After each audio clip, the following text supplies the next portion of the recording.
Hello बच्चों, कैसे हो आप लोग। और आज के वीडियो में आप सभी का बहुत बहुत स्वागत है। और आज का जो वीडियो है हमारा 8th क्लास का जो हिंदी मीडियम का बुक है और हिंदी का बुक है।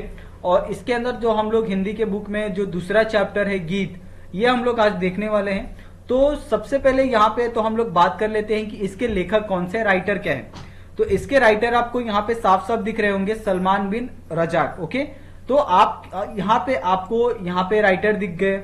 अभी हम लोग बात करते हैं कि अगर आपने ये चैप्टर स्टार्ट किया है तो ये चैप्टर आप क्यों पढ़ रहे हो, ये आप सबसे पहले तो सोचो। ओके, क्योंकि आप कोई भी चैप्टर पढ़ते हो तो इसके लिए तो नहीं पढ़ते कि वो हमें बुक में दिया है और इसके लिए हम पढ़ लेते हैं, ठीक है। इसके लिए तो नहीं होता है कोई भी चैप्टर, या फिर उस चैप्टर से हमको मार्क्स मिल जाएंगे, तो इसलिए भी नहीं होता। ये मैं बोलता हूं आपको, भले उसके ऊपर आपको क्वेश्चन पूछे जाते हैं और आपको पता भी है कि ये सारा जो हिंदी है, इंग्लिश है या मराठी है, आपको उसके अंदर पैसे जाने वाला है। तो ये तो दिक्कत आपके अंदर खत्म हो जाती है। बस क्या होता है कि अगर आपको कोई भी चैप्टर दिया होता है तो उससे आप क्या सीख लेते हो ना, उससे आपको क्या सीखने को मिलता है, ये सबसे इंपॉर्टेंट होता है। ओके, तो जैसे यहाँ पे हमने जो ये चैप्टर स्टार्ट किया गीत, तो आप बहुत से लोगों को क्या लगेगा ये चैप्टर का जो नाम है वो सुन के कि यहाँ पे हम लोग किसके बारे में बात करने वाले हैं, म्यूजिक के बारे में बात करने वाले हैं, संगीत के बारे में बात करने वाले हैं। लेकिन बिल्कुल भी ऐसा नहीं है। यहाँ पे हम लोग किसके बारे में बात करेंगे,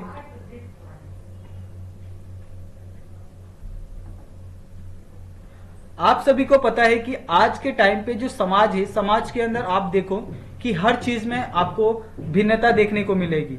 आप आज के समाज में और पहले के समाज में अगर कंपैरिजन करते हो तो पहले यहाँ पे शांति होती थी। पहले पहले लोग एक दूसरे पे भरोसा करते थे। पहले लोगों में समानता थी। पहले लोगों में वैचारिक सहमति थी।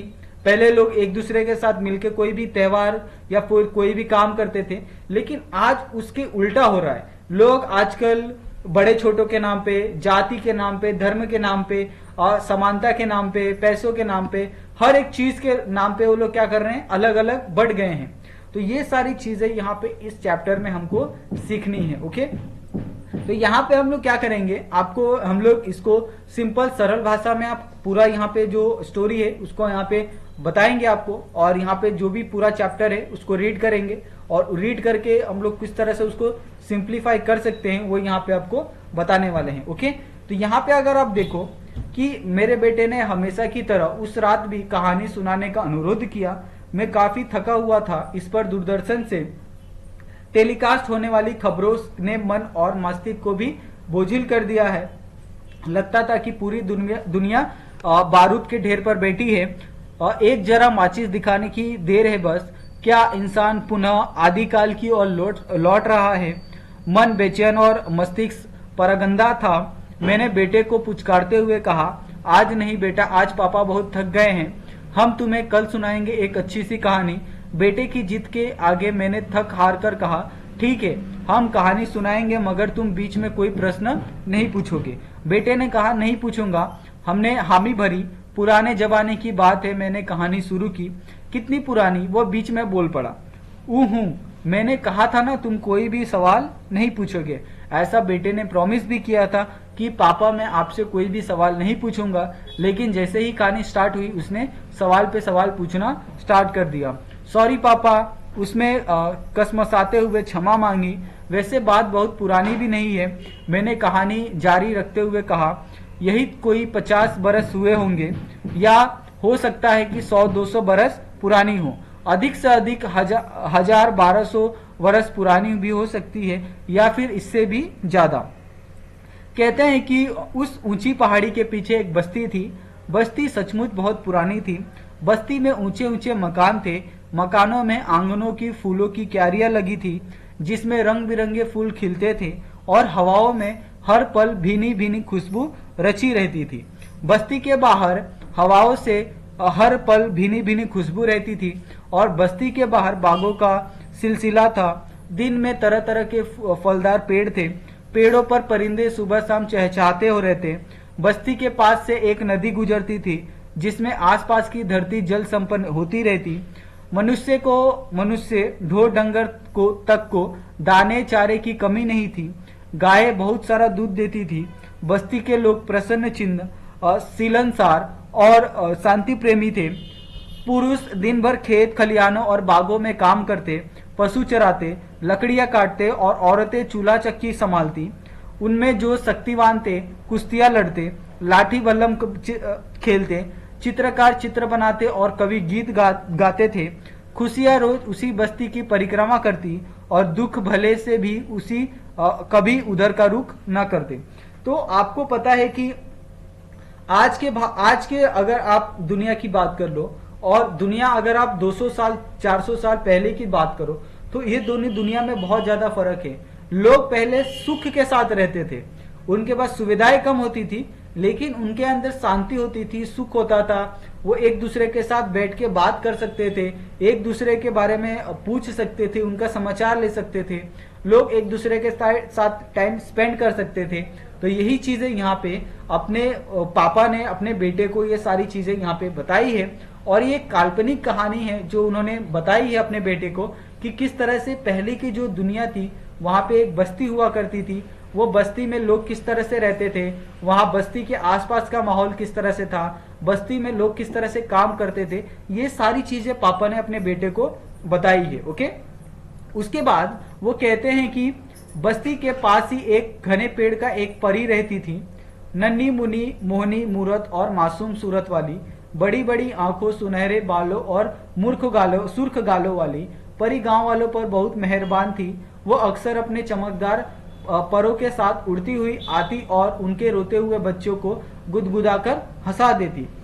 लकड़ियों के साथ सावन के झूले झूलती, आंख मिचौली खेलती, लड़कों के साथ पेड़ों पर चढ़ती, नदी नालों में तैरती, कभी किसी के खलियान को अनाजों से भर देती, कभी किसी के आंगन में रंग बिरंगे फूल खिला देती।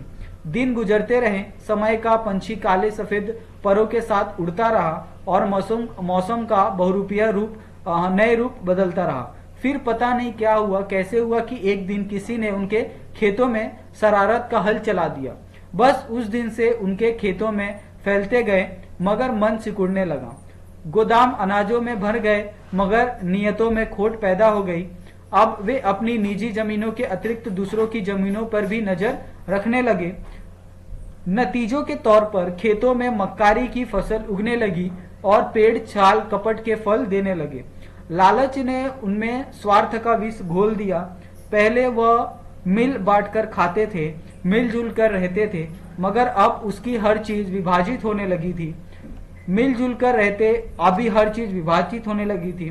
खेत खलिहान, बाग बगीचे, घर आंगन, यहाँ तक कि उन्होंने अपने पूजा घरों तक को आपस में बांट लिया और अपने अपने खुदानों को उनमें कैद कर लिया। उनकी आंखों की कोमलता और दिलों की उदारता हथेली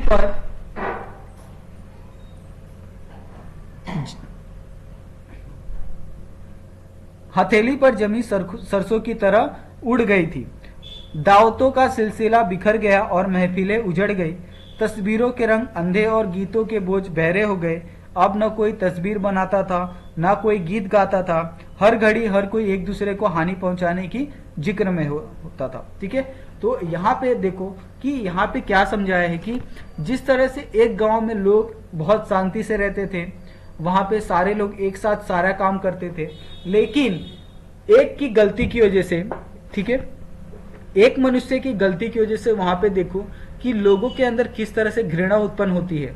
ये बात आप रियल लाइफ में भी महसूस करते हो। ओके, कि एक आदमी की वजह से आप जो आपका पूरा समाज है वो बिखरने लगता है। ठीक है, तो इस चीज को आपको हमेशा ध्यान देना है कि आप एक की गलती की वजह से आप सारे लोगों को सजा नहीं दे सकते हो। जैसा यहाँ पे दिखाया गया है कि एक की गलती की वजह से लोग एक दूसरे के दुश्मन हो गए। पहले एक साथ खाना खाते थे, एक साथ पूजा करते थे, वो सारा बंद हो गया। गांव में चित्र बनाने वाले लोग थे, वो नहीं बनाते थे। गीत गाने वाले लोग थे, अब वो भी नहीं गाते थे। सुबह शाम एक दूसरे के साथ बात करते थे, वो भी धीरे धीरे बंद हो गया। तो ये सारी चीजें आपको देखने को मिलती हैं। ओके, बस्ती वालों के ये बदले हुए रंग ढंग देखकर वह नन्ही परी बहुत दुखी हुई। वो सोचने लगी, आखिर बस्ती वालों को क्या हो गया है, ये क्यों एक दूसरे के बैरी हो गए हैं। मगर उनकी समझ में कुछ नहीं आया। वह अब भी बस्ती में जाती, बच्चों को गुदगुदाती और औरतों के साथ गीत गाती, उनके खेत खलियानों के चक्कर लगाती, आंगनों में घूमती फिरती, मगर अब वह सब उसकी तरफ बहुत कम ध्यान देते। बस्ती वालों की उपेक्षा के कारण नन्ही परी उदास रहने लगी। आखिर उसने बस्ती में आना जाना कम कर दिया। फिर एक दिन ऐसा आया कि उसने बस्ती में आना जाना बिल्कुल बंद कर दिया।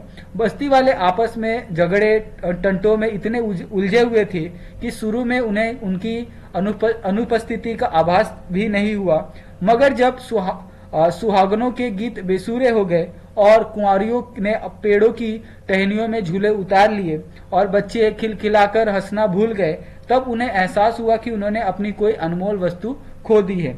बस्ती वाले चिंतित हो गए, उसे कहाँ ढूंढे, कहाँ तलाश करें। पहले तो उन्होंने उसे अपने घरों के आंगन में तलाश किया, मैदानों में भटके, पेड़ों पर और गुफाओं में देखा, मगर वो कहीं नहीं दिखी। अब उसकी चिंता बढ़ने लगी, मगर बजाय उसके कि वे मिल बैठकर सर जोड़कर उसके बारे में सोचते, वे एक दूसरे पर आरोप लगाने लगे कि परी उनके कारण रूठ गई है। अब तो उनके दिलों की नफरत और भी गहरी हो गई। उन्होंने एक दूसरे के खेत खलियानों को नष्ट करना और पशुओं को चुराना शुरू कर दिया। धोखा, फरेब, लूटमार, हत्या, विनाश रोज का नियम बन गया। जब पानी सर से ऊंचा हो गया और बचाव का कोई उपाय न रहा, तब बस्ती वालों ने तय किया कि इस प्रतिदिन के उपद्रव से अच्छा है कि इस किस्से को हमेशा के लिए खत्म कर दिया जाए। इस निर्णय के बाद वे दो गुटों में बंट गए। सारे युवक हाथों में बल्लम और तलवारें लिए मैदान में एक दूसरे के सम्मुख आकर खड़े हो गए।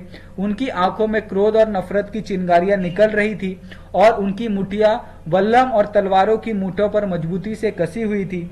एक दूसरे पर झपट पड़ने को तैयार खड़े थे। तभी एक अनहोनी हो गई। फिजा ने एक महीना सा सुर बुलंद हुआ, जैसे किसी परिंदे का कोमल पर हवा में कांप रहा हो। कोई गा रहा था। उन्होंने आवाज की ओर देखा।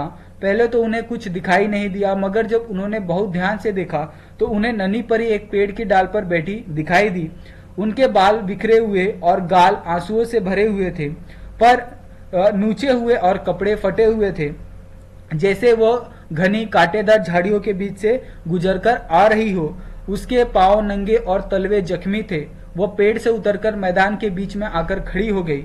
उसने दोनों हाथ फिजा में बुलंद कर रखे थे और जैसे उन्हें एक दूसरे पर हमला करने से रोकना चाहती हो। तलवारों की मुठ्ठों और बल्लमों पर कसी हुई मुठियां तनिक ढीली हुई। वो गा रही थी। उसकी आवाज में ऐसा दर्द था कि उनके सीनों में दिल तड़प उठे।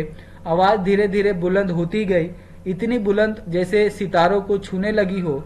उनकी आवाज चारों दिशाओं में फैलती रही, इतनी फैली कि चारों दिशाएं उसकी आवाज की प्रतिध्वनि से गूंजने लगी।